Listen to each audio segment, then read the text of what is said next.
Saudara kekasih dalam Tuhan,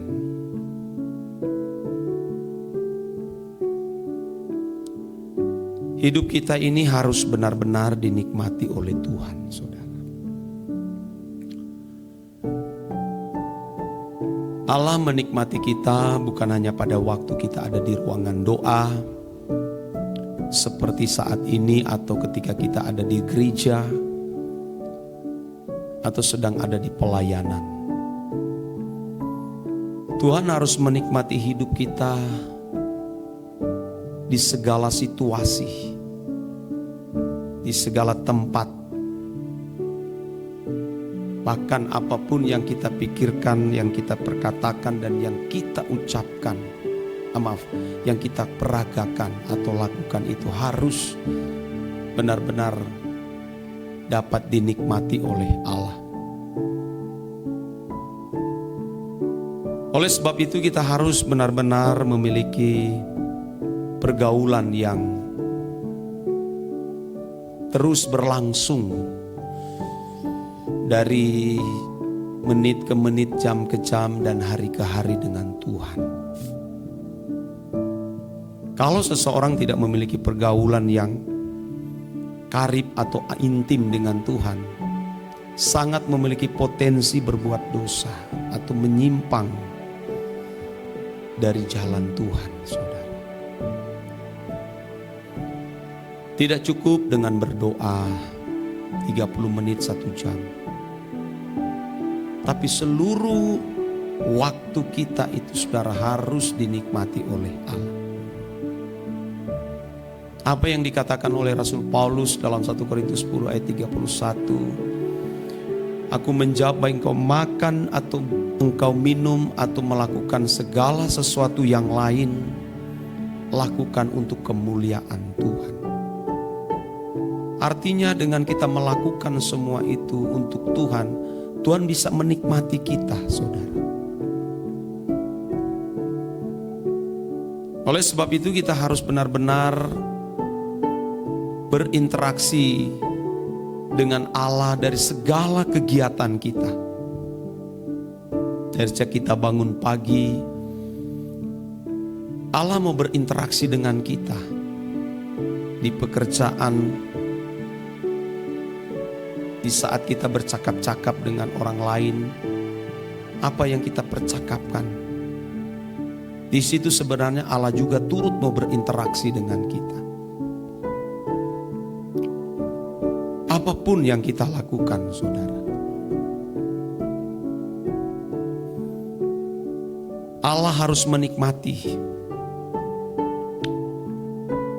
Tuhan harus mencium keharuman dari setiap pribadi kita masing-masing. Dia harus mencium keharuman kita. Dan sejak kita bangun pagi sampai kita istirahat malam, tidak ada bagian yang kita lakukan tidak dinikmati Allah. Memang ini tidak mudah, saudara. Karena kita sudah terlanjur dicemari dengan cara hidup atau filosofi hidup anak-anak dunia.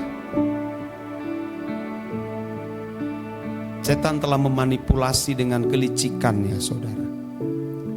Sehingga Anda lihat pergaulan manusia pada umumnya bukan pergaulan dengan Tuhan, tapi pergaulan dengan apa yang ditawarkan oleh dunia ini. Itu sangat mengerikan sekali, saudara. Bahkan Tuhan hanya menjadi sambilang, nanti dibutuhkan pada saat-saat tertentu. Ketika sakit, ketika sedang menghadapi bahaya, baru membutuhkan Tuhan. Inilah model cara hidup anak-anak dunia, saudaraku.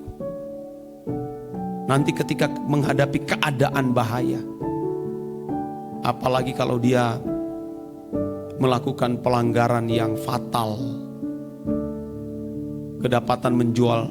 kedapatan sebagai bandar narkoba, ditangkap polisi dan setelah divonis hukuman mati, langsung dia menyerahkan hidup kepada Tuhan dan mencari pertolongan daripada Tuhan supaya hukuman mati itu bisa ditunda atau bisa dibatalkan. Saya tahu saudara, karena saya sebagai hamba Tuhan yang banyak di lapangan melihat fakta kehidupan manusia pada umumnya. Nanti membutuhkan Tuhan di saat-saat tertentu saudara. Atau divonis dokter ada penyakit yang tidak dapat tersembuhkan. Baru merengek-rengek mencari Tuhan saudara. Tapi saudara, kalau dalam keadaan sehat, kaya, sukses, Tuhan tidak dipandang. Atau hanya dipandang sebelah mata saja. Tidak dibutuhkan Tuhan, tidak membutuhkan Tuhan. Zaman ini kan zaman nihilisme. Seolah-olah Tuhan tidak ada. Sehingga apa yang dia mau perkatakan, apa yang dia mau lakukan, dia lakukan saudara. Ngeri. Kalau saya ketemu ya di tempat-tempat tertentu, orang mau merokok sembarangan saja dia merokok. Dia mau minum mabuk, dia sembarangan saja. Atau apa saja yang dia mau ucapkan melalui kata, kalimat, narasi, dia tidak peduli siapapun. Ini seolah-olah memang Tuhan memang tidak ada, dianggapnya. Zaman nihilisme begitu saudara. Dan ini sudah saatnya. Tunggu suatu hari nanti baru dia menyadari. Ternyata ada yang menciptakan langit bumi. Dan ada yang telah menciptakan manusia. Saudara ya, kalau melihat anatomi manusia, betapa kagum saudara. Sel-sel jaringan tubuh manusia, pembuluh darah, urat-urat yang sampai halus-halus seperti jarum, lebih kecil dari seperti rambut. Wah, bagaimana alam merancang itu luar biasa saudara. Kagum kita saudara. Dan mestinya kita harus menghargai akan hal itu. Orang saja dapat menciptakan pesawat terbang, itu bangga sekali saudara. Itu cuma pesawat orang bangga. Mengeluh-elukan orang itu dan bertanya siapa yang menciptakan pesawat itu. Padahal saudara dimakan waktu akhirnya juga bisa jatuh atau bisa menjadi besi berkarat, terparkir di gudang menjadi besi tua.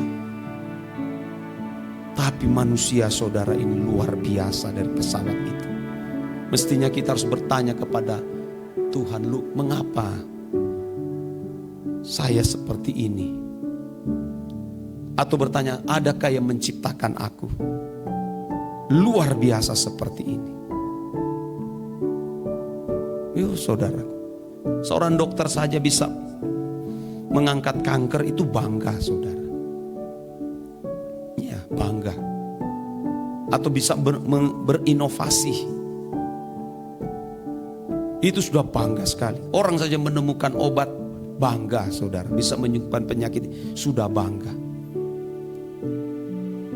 Tetapi kenapa untuk Tuhan kita tidak bangga dan mengagungkan Dia melalui kehidupan kita setiap hari saudara. Oleh sebab itu saudara, kita harus mengalami perubahan hidup setiap hari. Menghargai Dia walaupun kita tidak melihat dengan kasat mata kita saudara. Tapi aku percaya Tuhan itu ada. Dan orang yang mempercayai Allah itu ada, dia tidak mungkin berbuat dosa. Kalaupun dia bisa berbuat dosa, jatuh dalam dosa, dia akan meratapi keadaan dosa yang telah dilakukannya. Tapi orang yang terjebak dengan nihilisme, dia tidak akan meratapi dosa yang dia lakukan.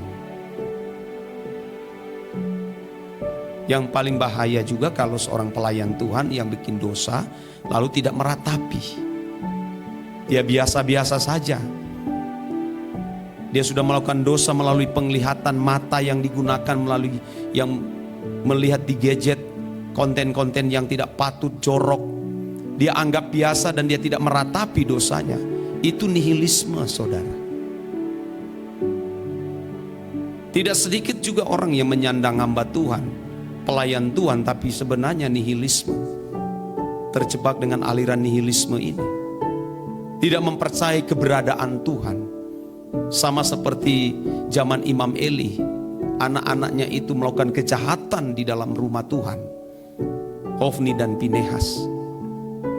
Dan itu kenyataan terjadi dewasa ini, saudaraku. Belajar mempercayai keberadaan Allah yang maha agung, saudaraku. Ya. Dan kita harus melatih itu dari hari ke hari. Takutlah akan Tuhan. Kita yang menciptakan itu, bukan Tuhan yang menciptakan. Kita sendiri yang menciptakan. Takut akan Tuhan. Dan Alkitab jelas mengatakan permulaan pengetahuan, permulaan hikmat adalah takut akan Tuhan. Biarlah firman ini, saudara, memberkati saudara sekalian.